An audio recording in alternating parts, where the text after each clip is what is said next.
Those times when you get up early and you work hard. Those times when you stay up late and you work hard. Those times when you don't feel like working, you're too tired, you don't want to push yourself, but you do it anyway. That is actually the dream. That's the dream. It's not the destination, it's the journey. And if you guys can understand that, then what you'll see happen is that you won't accomplish your dreams. Your dreams won't come true. Something greater will.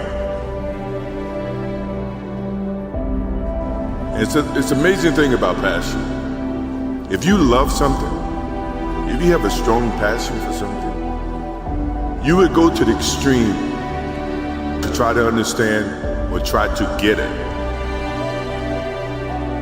Whatever you have a love for, if you have to walk, you would go get it. If you have to beg someone, you would go get it. I don't think you guys understand how present you guys were with me. You guys were there with me at 5:30 in the morning when I was running the track and I was midway through my workout.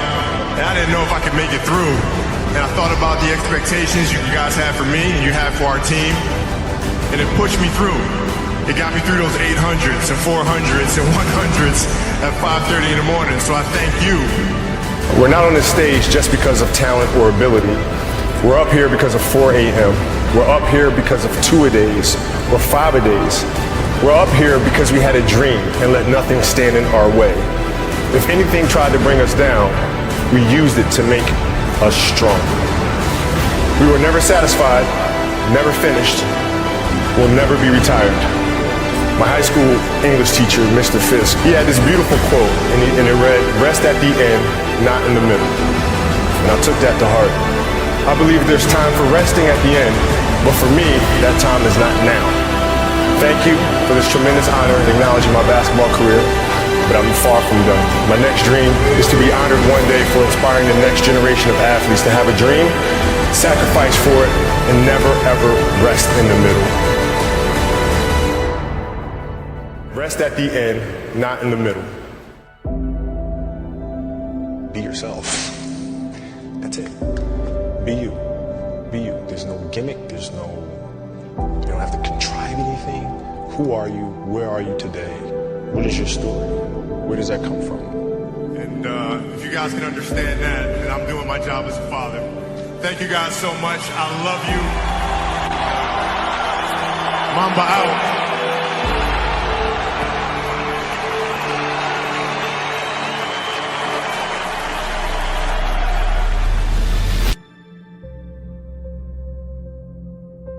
Because if you play with the fear of failing, you'll have the pressure on yourself to play, to capitulate to that fear. If you play with the sense of I want to win, then you have the fear of what happens if you don't. But if you find common ground in the middle, in the center, then it doesn't matter. You're unfazed by either, right? And that enables you to really just stay in the moment, stay connected to it, and not feel anything other than what's in front of you. So I try to just be dead center. You start with, what do you want your game to be? What would make your game most unstoppable or hard to deal with? And now you work backwards from there. And you start building it one piece at a time, one move at a time, one counter at a time. Who would Shaq be if he had your work ethic? He'd be the greatest of all time. If Shaq had your work ethic, he'd be the greatest of all time. Greatest of all time by a mile. Sure. He'd be the first to tell you that, for sure. I mean, this guy was a force like I have never seen. I mean, it was crazy. A guy at that size, generally guys at that size are a little timid and they don't want to be tall. They don't want to be big. Man, this dude he did not care. He was mean. He was nasty. He was competitive. He was vindictive. I mean, I wish he was in the gym. I would have had 12 rings. If he had the work ethic. My God, yeah. We ain't be close. If you're lazy, man, I don't want to talk to you. I don't want to deal with you. You don't make me feel dumber. You're going to lower my level. I don't think so. You can go over there. There's plenty of teams in here where you'll fit right in. I don't deal with people that don't commit at that level, but then act as if they do. I don't deal with that. I don't. It's real shit. I mean, listen. So, like, we used to get into stuff all the time because it was like, you know, he would say, okay, Kobe's not throwing me the ball. And, you know, media would take it and run with it and all this sort of stuff. And I'm like, well, bruh, if you were in shape, by the time I run down on a fast break and run back and then run down, you're still coming down the first time, bruh. Like, what the hell do you want me to do? Right? So a lot of our contention came from that. And even though he was older, you were still confronting him. You didn't care. Oh, I didn't care, man. From listen, day one, bro. From day one. I knew for sure Rick Fox, my teammates, they all thought I was absolutely crazy the day me and Shaq got in a fist fight. After that day, they were like, okay, Kobe, you're certifiable. Fist fight. Oh, yeah. Fist fight. Oh, I'm not backing down. Listen, either you're going to whoop my ass or we're going to have a night. But, you know, ain't no way.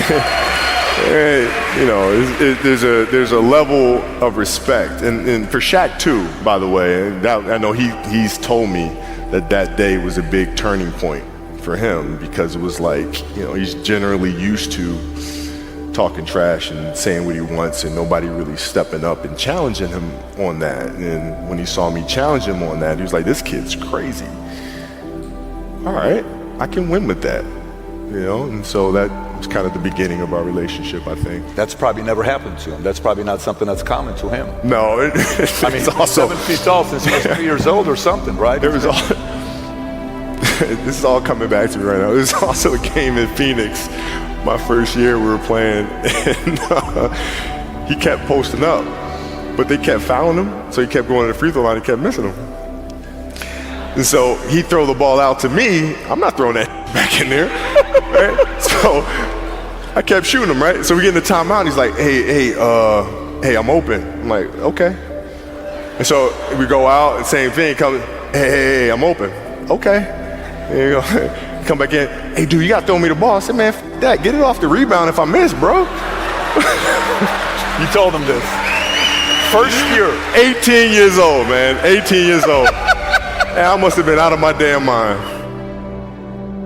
The story continues. The story continues. So if you fail on Monday, the only way it's a failure on Monday is if you decide to not progress from that, right? So to me, that's why failure is not existent. Because, you know, if I fail today, okay, I'm gonna learn something from that failure and I'm gonna try again on Tuesday. Those times when you don't feel like working, you're too tired, you don't want to push yourself, but you do it anyway. That's the dream. It's not the destination, it's the journey.